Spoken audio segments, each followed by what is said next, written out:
देखिए, प्रथम दृष्टया यह समझ में आ रहा है कि अचानक कुछ नहीं हुआ। यह प्री प्लान था, पूर्व नियोजित दंगा था।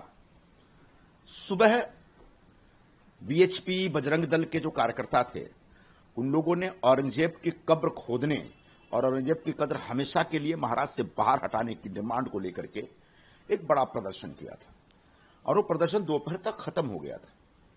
उसके बाद महाल एरिया में वो पार्किंग का जो जोन है, जहां पर मुख्य तौर पर हिंदुओं की गाड़ियों की पार्किंग होती है, मुस्लिम भी करते हैं, लेकिन उस दिन नहीं थे, कल नहीं थे। उस क्षेत्र में जो आगजनी पैदा की गई और दंगा भड़काने और आग लगाने की कोशिश की गई, वो कुछ नहीं, बिल्कुल दिल्ली पैटर्न पर एक पूर्व नियोजित दंगा था। और दंगाई और कोई नहीं, नागपुर के दंगाई मुसलमान हैं। ऐसे 80 लोगों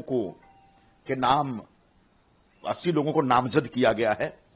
80 लोगों की एक लिस्ट बनाई गई है, उसमें काफी लोगों को गिरफ्तार किया गया है। और जो भी दंगाई है, जिसने भी आग लगाई है, उसको बख्शा नहीं जाएगा, ये तो हम साफ साफ कह रहे हैं।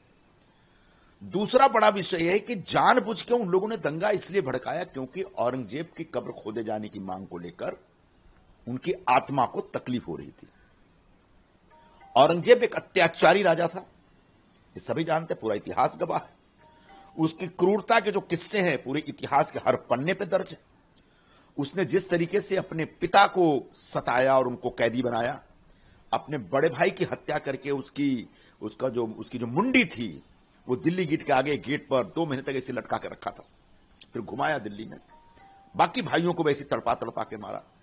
छत्रपति शिवाजी महाराज को उसने बंदी बनाया। छत्रपति संभाजी महाराज की जितनी निर्दयतापूर्वक हत्या हो सकती उस सारी सीमाओं को पार करके उसने उनके जीभ काटे, आंखें निकाली, नाखूने निकाले और उसके बाद उनको निर्दयतापूर्वक मार डाला। जिसने हमारे मंदिर तोड़े, जिसने हमारे हिंदुओं का जबरन धर्मांतरण किया और जजिया कर लगाया, ऐसे तमाम उसके काले कारनामे इतिहास में दर्ज हैं। और ये हम नहीं कह रहे हैं, उस जमाने के इतिहासकारों ने, उनके अपने अधिकृत इतिहासकारों ने भी लिखा है सब।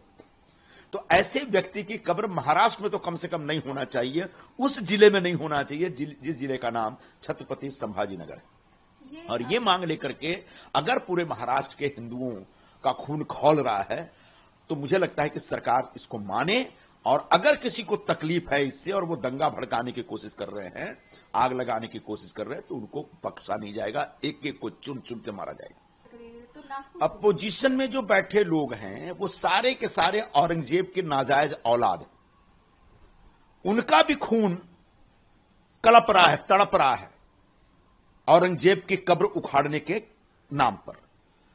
तो जो अपोजिशन में बैठे लोग हैं वो और नागपुर के दंगाई, इनके तार मिले हुए हैं। जानबूझ करके नागपुर चुना गया है, जहां से नितिन गडकरी जी हैं, जहां से चीफ मिनिस्टर आते हैं, जहां आरएसएस का हेडक्वार्टर है और जो लगभग 300 वर्षों से शांत प्रिय शहर रहा है, जहां दंगे फसाद कभी नहीं हुए। ऐसे शहर को दंगे में झोंकने का एक बहुत बड़ा षड्यंत्र अपोजिशन के नेताओं ने उन दंगाई मुसलमानों के साथ मिलकर किया है, जिसका नतीजा कल महाराष्ट्र ने देखा, पूरे देश ने देखा है।